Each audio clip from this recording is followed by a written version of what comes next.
The moment I saw him standing in my book signing line, holding my novel with that same arrogant smirk from high school, my heart stopped. But this time, I held all the power, and his daughter was my biggest fan. 20 years. 20 years had passed since the most humiliating moment of my teenage life. 20 years since Jared Kellum had taken my carefully written prom invitation and turned it into a public spectacle that haunted my dreams for months afterward. Now here I sat, in this cozy bookstore in Asheville, North Carolina, surrounded by adoring fans of all ages, signing copies of my latest bestseller. The irony was not lost on me. The girl who once could not even get a boy to acknowledge her existence now had thousands of readers hanging on my every written word. But let me take you back to where it all began. Back to when I was 17, invisible, and foolishly in love with the golden boy who would never see me as anything more than a convenient source of homework answers. High school in our small North Carolina town was a battlefield disguised as education. The social hierarchy was as rigid as ancient stone, and I occupied the vast middle ground of unremarkable existence. Not popular enough to matter, not unpopular enough to torment. I was simply there. Background noise in the symphony of teenage drama. Jared Kellum, however, was the lead violin. Captain of the football team, blessed with the kind of effortless charm that made teachers forgive his tardiness and made girls giggle at his mediocre jokes. He had sandy brown hair that always looked perfectly tousled, green eyes that sparkled with mischief, and a smile that could convince you to hand over your lunch money willingly. I had been harboring feelings for him since sophomore year, when he sat behind me in advanced placement history. He would lean forward, his breath tickling my ear as he whispered questions about the assignment. My heart would race so fast I was certain he could hear it. Those were the only times he acknowledged my existence, and pathetically, I treasured each interaction like precious gems. "Hey, what did you get for number 7? He would ask, and I would angle my paper just enough for him to see, my hands trembling slightly as I felt his presence so close behind me. "You are a lifesaver," he would whisper, and those 4 words would sustain me for weeks. I convinced myself that these moments meant something. That maybe, just maybe, there was a connection forming between us. I was naive enough to believe that shared glances across the cafeteria were meaningful, that his casual thanks after copying my notes held deeper significance. Senior year arrived with all its pomp and pressure. Prom was approaching, and the school buzzed with excitement about dates and dresses and after-parties. I watched from the sidelines as Jared was approached by girl after girl, each one hoping to be chosen as his date. He remained mysteriously uncommitted, claiming he was keeping his options open. That phrase gave me hope. Foolish, desperate hope. I spent weeks crafting the perfect invitation. Not a grand gesture that would embarrass us both, but something private and sweet. I wrote it on cream-colored cardstock, choosing my words carefully. "Jared, I know this might come as a surprise, but I would love to go to prom with you. You have made this year in history class so much better, and I think we could have a wonderful time together. Please check yes or a no and leave this in my locker. Delia." I folded it neatly, drew 2 boxes at the bottom labeled yes and no, and slipped it into his locker during lunch break when the hallways were empty. My heart was pounding so loudly I was sure the security cameras could pick up the sound. For 3 days I waited. I checked my locker obsessively, looking for any sign that he had responded. I watched his face during history class for any hint of acknowledgement. Nothing. He acted as though nothing had happened, as though I had not just laid my teenage heart bare for him to examine.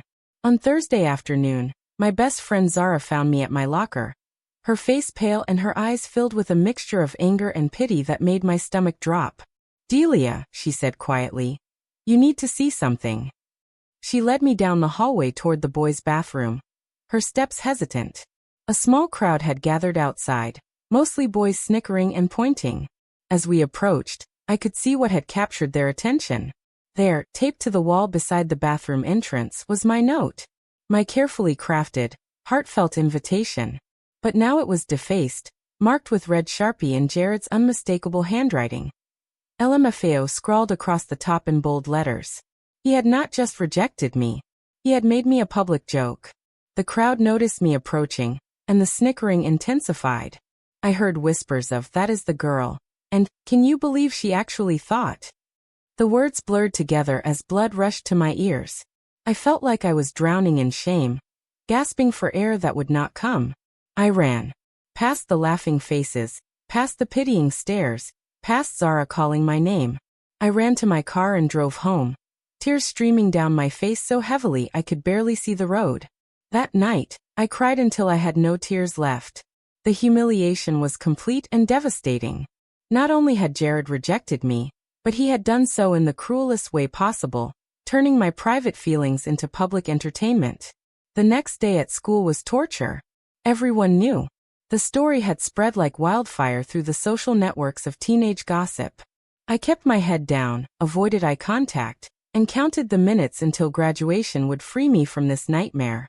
Jared never acknowledged what he had done. He never apologized or even looked ashamed. He went to prom with Madison Chin, the head cheerleader, and they were crowned king and queen. I stayed home that night watching movies with my mother and eating ice cream, pretending I did not care. But I did care. The rejection carved itself deep into my soul, becoming a wound that would take years to heal. It shaped how I saw myself, how I believed others saw me. I was the girl whose feelings were so laughable that they became bathroom graffiti. Graduation could not come fast enough. I had been accepted to the University of North Carolina at Chapel Hill, and I counted down the days until I could escape to a place where nobody knew about my humiliation. I spent the summer working at the local library, saving money and avoiding any place where I might encounter Jared or his friends. College was my rebirth. Away from the suffocating social structure of high school, I discovered parts of myself I had never known existed.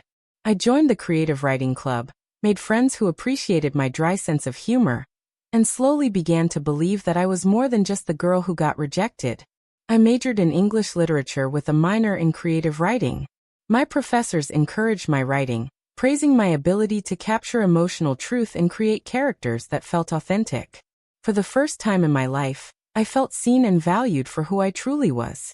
During my junior year, I began writing my first novel. It started as an assignment for my advanced fiction workshop, but it grew into something larger.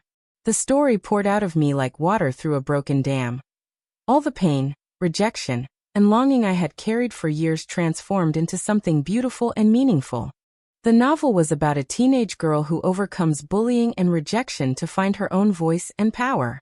It was deeply personal, drawing from my own experiences, but universal enough that others could see themselves in the protagonist's journey. After graduation, I moved to Asheville, North Carolina. The city called to me with its vibrant arts scene and supportive creative community. I got a job teaching high school English, which felt like facing my demons head-on. Every day, I worked with teenagers who reminded me of my former self. The quiet ones, the overlooked ones, the ones who believed they were invisible. I wrote in the evenings and on weekends, usually with my rescue cat, Fitzgerald, curled up beside my laptop.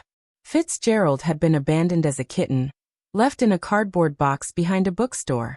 The volunteers at the shelter said he had trust issues and might never warm up to humans. But something about his wariness spoke to me.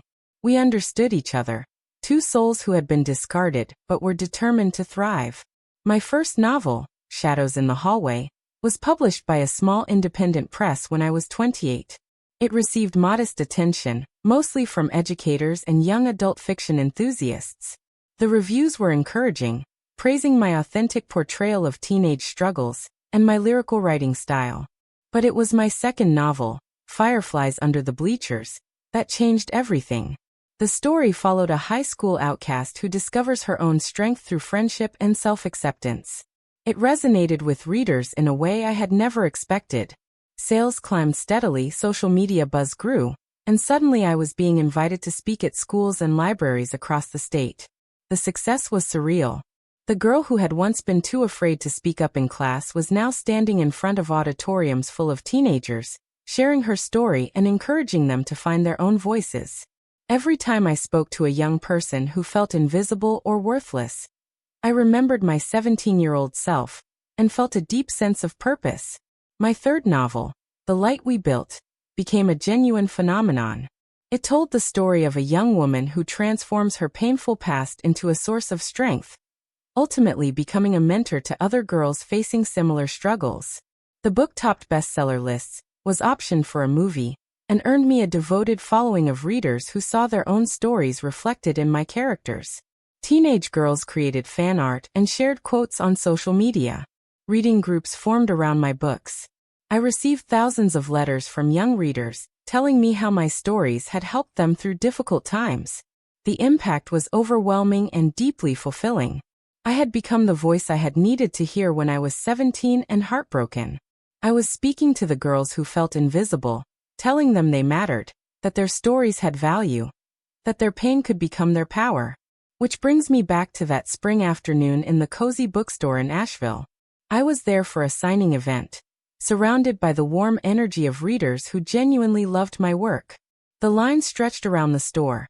Parents with their teenagers, book club members, aspiring writers, and devoted fans of all ages. I was in my element, chatting with each reader, personalizing inscriptions, taking selfies, and genuinely enjoying the connection with people who had been touched by my stories. This was why I wrote, for these moments of human connection, for the opportunity to make someone feel less alone in the world. I had just finished signing a book for a 13-year-old girl, who told me my protagonist had helped her stand up to bullies at school. When I looked up to see the next person in line, my breath caught in my throat. Jared Kellum stood before me, looking remarkably similar to his 18-year-old self, but with the subtle changes that 20 years bring.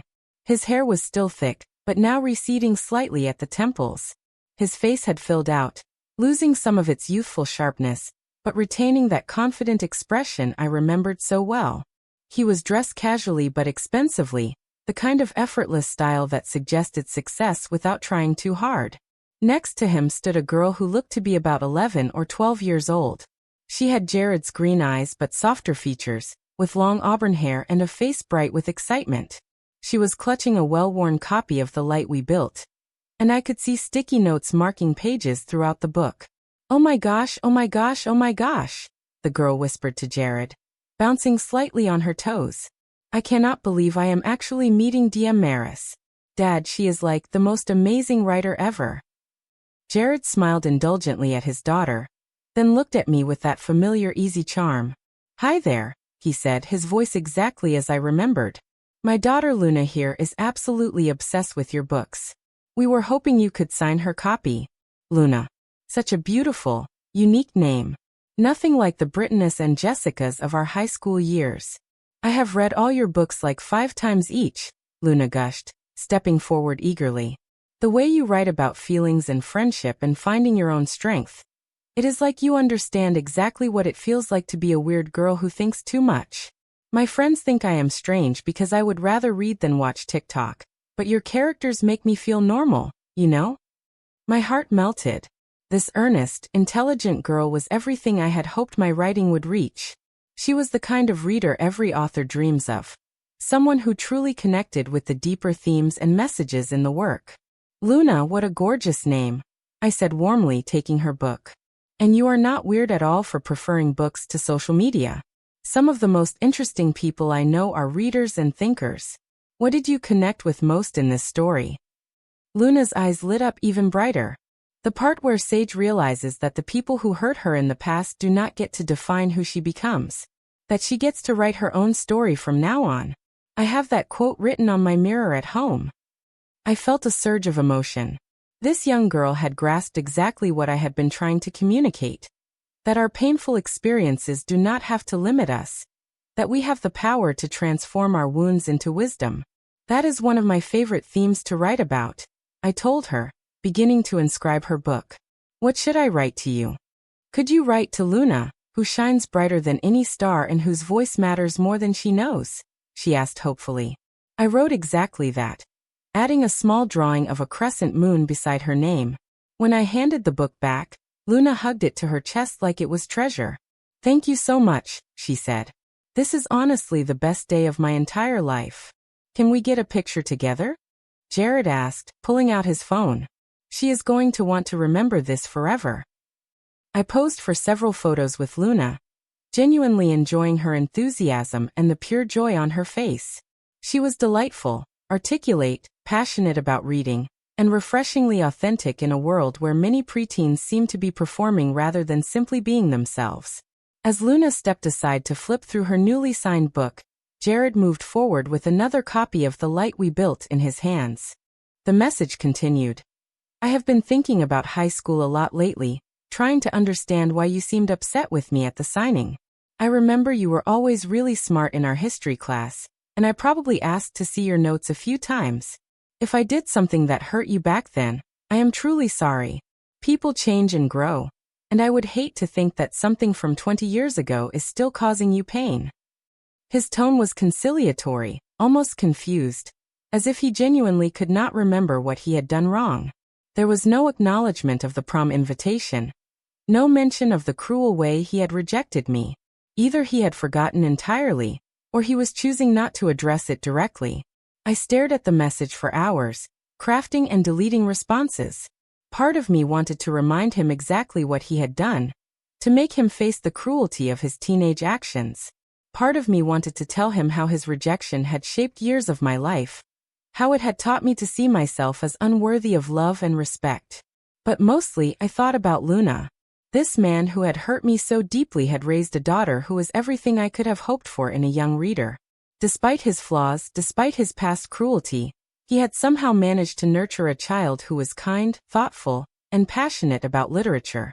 In the end, I chose not to respond to his message at all. Some wounds do not need to be reopened, and some conversations are not worth having. I had moved beyond needing his acknowledgement or apology.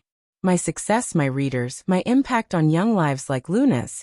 These things spoke louder than any words he could offer. Instead, I focused on my correspondence with Luna and my work on my next novel. I was writing a story about forgiveness. Not the kind that requires an apology from the person who hurt you, but the kind that frees you from carrying their actions in your heart. Luna continued to flourish as a young writer and reader. Her fan page grew, connecting her with other book-loving teens around the world. She began writing her own novel, sending me chapters for feedback and encouragement. Her talent was undeniable, and her voice was uniquely her own.